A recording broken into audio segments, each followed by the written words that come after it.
Assalamualaikum warahmatullahi wabarakatuh.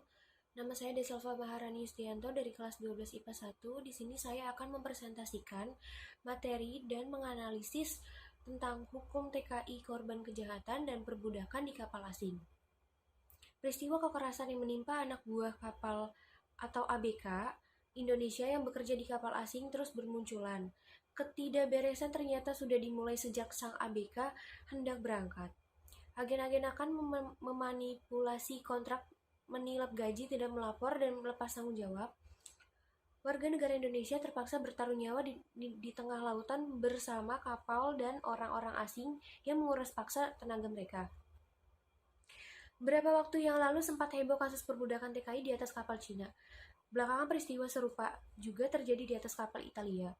Untuk kasus yang terjadi di kapal Cina yaitu kapal Luang Yuan Yu 118, gambaran peristiwanya seperti diceritakan oleh Zen, ABK asal Medan, Sumatera Utara, seperti diikuti Law Justice @co.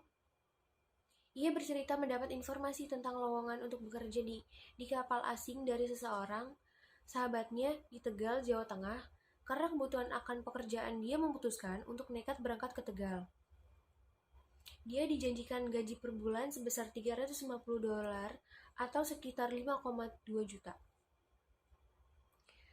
Sesudah sampai di Tegal, mereka langsung dijemput oleh pihak perusahaan, yaitu PT Mitra Tunggal Bahari atau MTB, dan diantarkan ke kantor berlanjut ke mes perusahaan untuk beristirahat.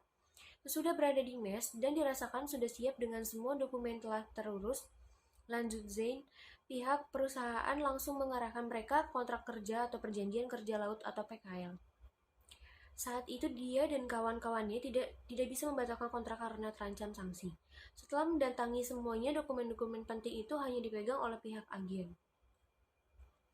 Di luar dugaan, bekerja di kapal asing tidak senikmat yang dijanjikan.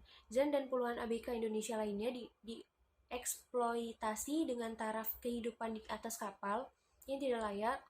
Selain itu, gaji yang dijanjikan juga tidak dibayarkan. Zan mengaku sudah 7 bulan tidak menerima gaji. Kini mereka memperjuangkan hak-haknya, tapi malah diancam sanksi karena dianggap memutuskan kontrak secara sepihak karena tidak tahan dengan eksploitasi di atas kapal Cina. Dikabarkan 2 WNI ABK kapal Cina nekat terjun ke laut. Untuk kasus yang terjadi di atas kapal Italia, kejadiannya bermula pada bulan Februari 2020. Ketika 4 ABK Indonesia memutuskan untuk bekerja di kapal asing melalui 2 agen di Jakarta, PT Indomarino Maju dan PT Nurah Rai Cahaya Gemilang, mereka Setio Aji Purbatama Priyo Widodo, Muhammad Syaiful Mahfudin, dan Randy Harsoyo. Keempatnya akan bekerja di perusahaan kapal ikan Italia, Paneria Charter Line Società Cooperativa milik seseorang yang bernama Antonio Taranto. Mereka ditempatkan di 2 kapal berbeda, Rita Madre dan Perla Lonica, untuk menangkap ikan di lepas pantai pelabuhan Cotanzio, Italia.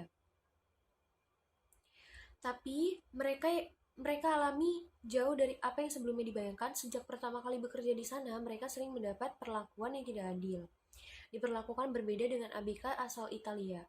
Sering dicaci maki, diintimidasi, bahkan sampai dipukul oleh majikannya atau kapten kapal.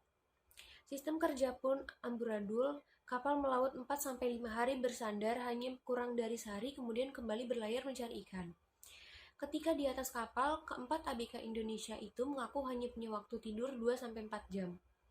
Bicara soal gaji, mereka hanya menerima pembayaran per bulan €500 atau sekitar 8,6 juta, jauh di atas standar upah minimum di kota Anzio, yakni €1.800.